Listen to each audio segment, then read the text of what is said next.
9 de la mañana, 12 minutos. Seguimos hablando de salud y nos metemos en otros temas porque el 16,7% de los escolares de nuestro país no alcanza el mínimo requerido de sueño y esto tiene una consecuencia sobre su salud y también su actividad cerebral.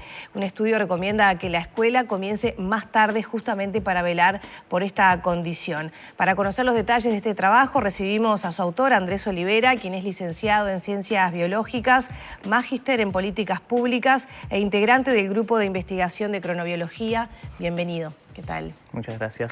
Bueno, ¿cómo se llega a que el 16,7% de los escolares no duerme el mínimo de horas, que es entre 9 y 11, ¿no? Exacto. Eso es según las recomendaciones internacionales y generales, ¿no? Para eso quizá partimos de la base de la importancia del sueño, ¿no? Como una función elemental en los seres vivos, pero centrados en realidad en las personas, el sueño, ¿sí? Es sumamente importante para todas las edades, pero específicamente, digamos, en los niños, el sueño cumple funciones, ¿sí? ¿Cómo cuál? Digo esto pensando en la lógica de que muchas veces podemos interpretar como que el sueño es una pérdida de tiempo, digamos, ¿no? Ese momento hoy en día en agendas cargadas, sino perdernos de cosas. Sin embargo, durante el sueño pasan cosas, ¿sí? Y pasan cosas como, por ejemplo, promueve la consolidación de la memoria, lo que son las funciones también ejecutivas, y ocurren procesos también homeostáticos, digamos, internos de regulación. Entonces el sueño es sumamente importante. Y en eso se está viendo con la población la duración de sueño viene disminuyendo, ¿sí? En términos generales. Y en los todos niños, los estratos, digamos, en todas las edades. Sí, o... hay estudios, digamos, rigurosos en la población occidental, en adultos, pero también hay unos niños y adolescentes donde también se ve que la reducción es menor, pero hay una reducción en la duración de sueño. Sí, 2 horas se dice, ¿no? Que 2 horas en ese que años, decía de ¿no? adultos es más cercano a 1 hora en caso de niños y adolescentes. Pero, como todo, hay poca evidencia sobre el tema. Y eso es uno de los puntos que nos llevó también a hacer esto, de que no teníamos evidencia en nuestro país de cómo duermen nuestros niños. Y la mayoría de las recomendaciones se centran específicamente en eso, ¿no? En cuánto tienen que dormir, lo cual es sumamente importante, pero también es importante en qué momento. Claro, eso te tienen que quería dormir. preguntar. ¿Son de 9 a 11 horas de un tirón o está distinguido entre, bueno, las horas en la noche y la siesta que puede llegar a dormir durante el día? La siesta ayuda como compensación. No es lo mismo que el dormir en la noche. ¿El ideal serían 9 horas de corrido? El ideal sería, sí, dormir.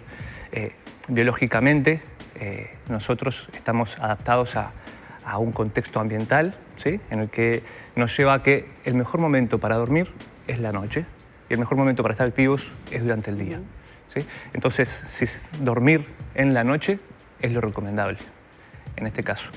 Entonces, ahí lo que veníamos viendo con el grupo en estudios anteriores, vinculados a la línea de investigación de Ignacio Esteban, trabaja en psicología y trabaja específicamente en adolescentes y cómo es la relación entre el sueño y el rendimiento académico.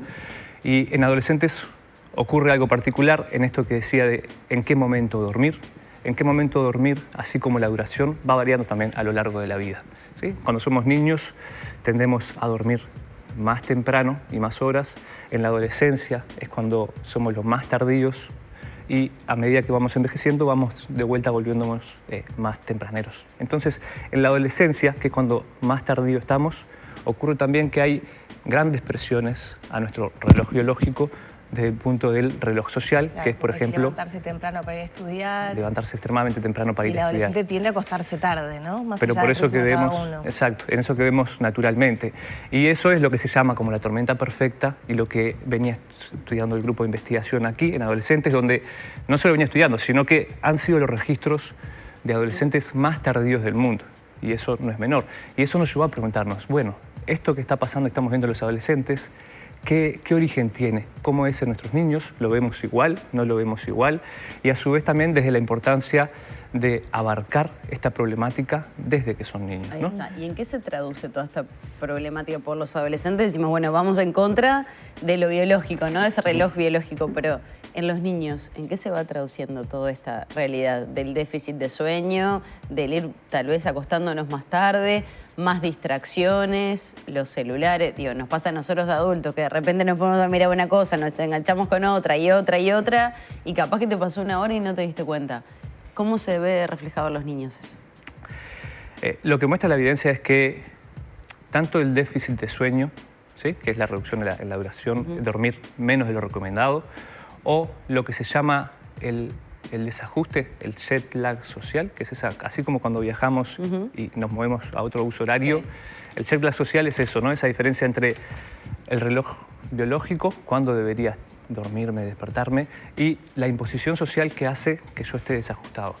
Y esas dos cosas, la duración y el desajuste, tienen efectos están relacionados con la obesidad, con trastornos del humor, y ánimo y depresión, a su vez también con rendimiento académico. Entonces tiene efectos, y eso, especialmente en la infancia, que es un momento de desarrollo pleno, puede tener y tiene consecuencias a largo plazo.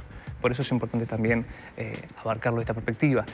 Y ahí, una cosa que lo que vamos, y centrándonos en lo que vemos cosas que se ven en el resto del mundo, y es que hay niveles de déficit de sueño en la población infantil, ¿no? En nuestro caso, como ustedes decían, en general es ese 16% que tiene déficit en la semana. En realidad, en general, en el promedio semanal, es un 14% de los niños. Baja un poquito porque los fines de semana se compensa. Los fines de semana se compensa eso, exactamente. Los fines de semana tienden a dormir más. Y de ahí ¿no? viene la pauta que es justamente la no imposición del fin de semana de madrugar hace que se pueda tener más horas de sueño. Y de ahí viene la recomendación de que las clases comiencen más tarde, como por ejemplo 8:30. Bueno, sí. Se tiende naturalmente, por supuesto, como dijiste, no tener la presión de la agenda, el fin de semana se tiende a dormir más, ¿no? La recomendación específicamente del horario, en realidad, y esto creo que es importante englobarla en un contexto de eso no es la única solución, ¿sí? Sino que en este estudio, digamos, viendo que nuestros niños, si bien están durmiendo dentro de lo que está en el resto de las poblaciones, eso no quiere decir que sea bueno, porque tenemos niños con déficit de sueño. Particularmente el turno está siendo un factor determinante y está siendo el factor más determinante en este caso. Eso quiere decir que los niños que van en la mañana tienen mucho mayor probabilidad de tener déficit de sueño y desajuste con el reloj biológico que los que van a la tarde, ¿sí? Entonces, viendo esas dos cosas, es importante cuestionarnos el tema de los turnos. Así como pasa también en los adolescentes, se ve que pasa también en los niños. Entonces, en un cúmulo de recomendaciones, es sumamente importante, primero, por un lado, empezar a considerar estos conceptos cronobiológicos, ¿no? En el sistema de salud, incorporarlo, en saber, bueno, cómo es el sueño, pero no solo si está durmiendo más, menos de 8 horas, sino cómo está durmiendo, a qué hora se acuesta, a qué hora se levanta, y a su vez también... ¿Cómo se duerme, no? Si mirando una pantalla o... Exacto, ese es otro de los temas, porque así como decía, también hay medidas objetivas donde se puede medir cómo duerme ese niño, y también, por otro lado, promover lo que son buenas prácticas y buenos hábitos, como por ejemplo el uso de pantallas antes de dormir, como decías vos, que influye directamente, porque la luz, y sobre todo la luz, lo llama la luz blanca, tiene efecto directo y suprime la hormona del sueño, la melatonina. Entonces, eso hace que el sueño se retrase. El día a tu cerebro es de día todavía. Tema igual para los tiempos que corren, ¿no? Sí, exactamente. Yo justamente quería como no dejar de que nos dieras recomendaciones. Yo soy madre de un niño de 9 años, va 8 horas a la escuela, después tiene fútbol, otro día natación, ¿no? Deportes, todo muy sano, pero claro, muchas veces llegamos a casa sobre las 8 de la noche. Y ahí hay todo para hacer, desde jugar un poquito la Nintendo, desde ver algo lindo, desde cenar, leer, claro, y la vida conspira contra esto que vos decís, porque es difícil acostarse antes de las 10:30 de la noche con todo ese cúmulo de actividades, ¿no? Y los papás trabajamos mucho también, entonces no es que podríamos que fuera 4 horas, ¿no? Es más, la tendencia es que los niños vayan de 6 a 8 horas a la escuela. ¿Qué recomendaciones se puede hacer en la vida actual de hoy para justamente, bueno, por lo menos mover algunos hilos para priorizar ese sueño reparador tan importante? Perfecto. En eso que decís, y es tal cual, ¿no? Debemos replantearnos el hecho de las agendas y de si llevamos a nuestros niños a nuestras agendas también, ¿no? Esas agendas cargadas, como vos decís. porque esto del sueño nosotros lo vimos al poder incorporar en la encuesta longitudinal de nutrición, desarrollo infantil y salud, que es una encuesta, digamos, de panel que es representativa de todo el país, incorporamos un cuestionario específico para saber estos temas de sueño. Y ahí, por ejemplo, hay cuestionarios de alimentación y hay cuestionarios de actividad física, pero están preguntados de una forma de si hace actividad física, cuántos días a la semana y no en qué momento, lo cual es sumamente importante para comprender esto de los hábitos y la agenda cargada que tienen nuestros niños o no. Entonces, ahí primero hay una recomendación de incorporar esto también en las encuestas, es decir, en qué momento del día hace ejercicio, más allá de cuántas horas y cuántos días. Lo mismo con la alimentación, en qué momento se alimenta. Eso es también un marcador de nuestro reloj, en qué momento nos alimentamos. Y particularmente en nuestro país la cena también es relativamente tardía, ¿no? Entonces, por ahí van recomendaciones de inclusión en las encuestas. Como decía, a nivel del sistema de salud, incorporar más estos conceptos que están bastante superficiales y después promover lo que son los hábitos, como decía, el establecer rutinas fijas, el no exponer a las pantallas en la noche, el estar expuestos a la luz natural durante el día, ¿sí? Y generar esto que es sumamente importante para, yendo a nuestros ancestros y es nuestra biología, hoy en día sigue siendo bajo la misma fundamentos, que es estar expuestos a la luz durante el día y no luz durante la noche. Entonces, minimizarlo, eso es sumamente importante. Las luces, por ejemplo, la luz, que es el marcador principal de nuestros ritmos, viene siendo el mayor disruptor también cuando se introdujo y también cuando se introdujo las luces LED, porque dieron mucha potencia con muy bajo consumo y una luz muy blanca. Hoy en día las luces LED pueden ser nuestros mejores aliados porque tienen posibilidad de cambiar el espectro y hacer luces bien cálidas, bajar la intensidad. Y eso es un componente con el que también tenemos que jugar en nuestros hogares, que es donde estamos, pero también a nivel de los espacios públicos para ir promoviendo esos cambios, ¿no? Es importante desde digamos, promover campañas de difusión y llevar el tema a la mesa. Porque, por ejemplo, en el plan de atención a primera infancia, que el que está público hoy en día es el que fue del 2016 al 2020. Si buscamos la palabra sueño aparece una sola vez vinculado al nombre de un CAIF y la palabra dormir no aparece. Eso no quiere decir, y yo con certeza sé que no quiere decir que quienes lo hicieron, que son profesionales realmente, no le den importancia al sueño, sino que el sueño de por sí todavía en la sociedad no tiene esa relevancia, como estar considerado como un problema, como que tenemos un problema, que es parte de lo que queremos mostrar desde el Grupo Cronobiología.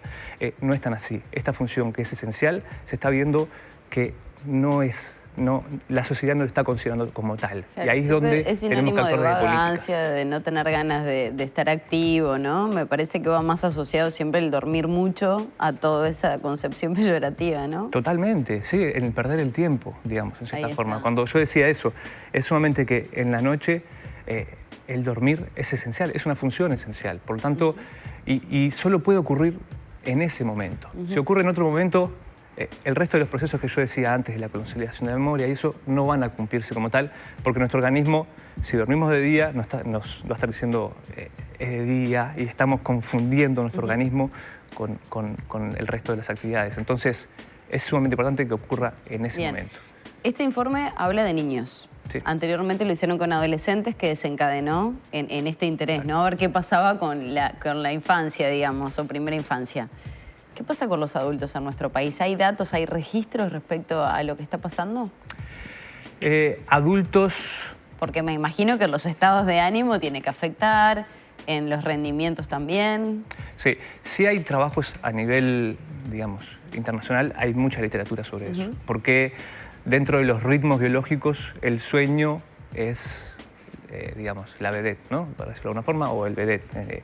Entonces, eso ha hecho que bueno, a nivel de literatura internacional tenemos mucho conocimiento sobre eso, de que la falta de sueño o el desajuste del reloj está, como decía, sumamente relacionado a obesidad, depresión, a su vez también menor desempeño laboral, accidentes de tránsito, también vinculados a lo que son dormir poco. Pero en nuestro país específicamente, en adultos no tenemos, sí tenemos en en población jóvenes de 20 y tantos años, de población, digamos, universitaria, y también en un estudio que se hizo el año pasado sobre bailarines y cómo afecta también los ritmos, los turnos de entrenamiento sobre el reloj biológico, porque la actividad física también es un marcador, así como vos decías, ¿no? Que en nuestro país también tenemos que llevar esa discusión, por ejemplo, el fútbol infantil. Generalidad, es decir, ¿conviene más hacer ejercicio en la mañana, en la tarde, en la noche? ¿O depende de la persona? Porque cada persona tiene su característica, recién lo veíamos en las imágenes, ¿no? El que tiene el ritmo búho, el ritmo alondra, que se le llama, ¿no? El que es más mañanero, que disfruta más de la noche. Se activa más, quiero decir, no es que disfrute más. Sí, totalmente. Es que esa persona tiene preferencia en hacerlo, ¿no? Digo, la biología lo lleva a estar más adaptado a ese momento. Si bien hay diferencias entre las personas, hay curvas generales, ¿no? Y en esto, la actividad física, por ejemplo, lo que es resistencia, fuerza, que está vinculado, que está potenciado, por ejemplo, por nuestro ritmo cardíaco, nuestra temperatura corporal. La temperatura corporal desciende en la tarde, ¿sí? O sea que en ese momento es donde nuestro organismo está potencialmente más preparado o puede tener mejor desempeño. ¿Sí? ¿Tarde que es 5 o 6 de la tarde? Entre las 4 y las 6 de la tarde, por ahí es donde empieza. ¿Es el mejor momento para hacer ejercicios intensos, por ejemplo, de fuerza? Es donde, por nuestra biología, podríamos tener mejor desempeño. ¿Sí? Eso no quiere decir de que si practicamos siempre a la misma hora no nos vaya a ir bien o no podamos mejorar, pero sí de que sería el mejor momento. Y a su vez, lo que se sabe es que también es un marcador de nuestros ritmos. Entonces, como por ejemplo este estudio en bailarinas, donde se ve que, bueno, los que tienen esa fuerte actividad física en la mañana, su cronotipo o sus preferencias y su sueño se desplaza más tempranero que los que tienen actividad física más en la tarde, ¿no? Y eso, desde el punto de vista de los niños, también es importante, porque nosotros tenemos casi en torno a 300.000 niños que van a practicar de noche, prácticamente, ¿no? Como vos decías, el baby fútbol es de noche, no solo que es de noche, sino también están expuestos a luces, ¿no? Y hoy en día se está cambiando mucho a luces LED, y eso básicamente también responde a esa pregunta de los turnos, porque si las prácticas las pones en la mañana, dejas afuera los del turno de la tarde, si lo pones muy temprano, dejas afuera los de la tarde. Sigamos así. Y entonces, no, eso es lo que planteamos. Primero, tratar de establecer esta discusión en torno a lo que son los hábitos, nuestras agendas y el tema de los turnos, ¿sí?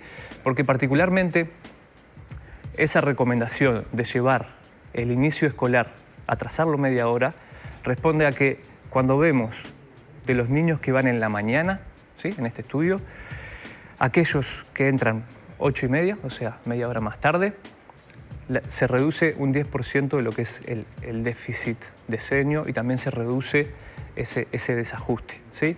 ¿Por qué? Porque es más determinante la hora de inicio, digamos, de final del sueño que la hora de inicio, ¿sí?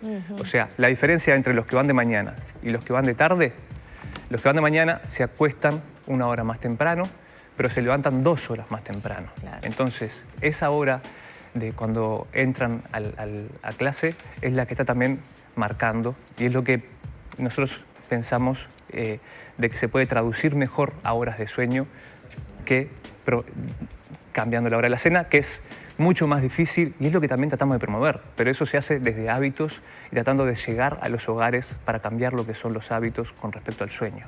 Bien, creo que de a poquito empezamos a ser más conscientes, ¿no? De la importancia de esto, de cuidar el sueño y bueno, y a ver si cambiamos un poco también el ritmo social, ¿no? Que no sea solo de alguien que esté enloquecido con el tema del sueño.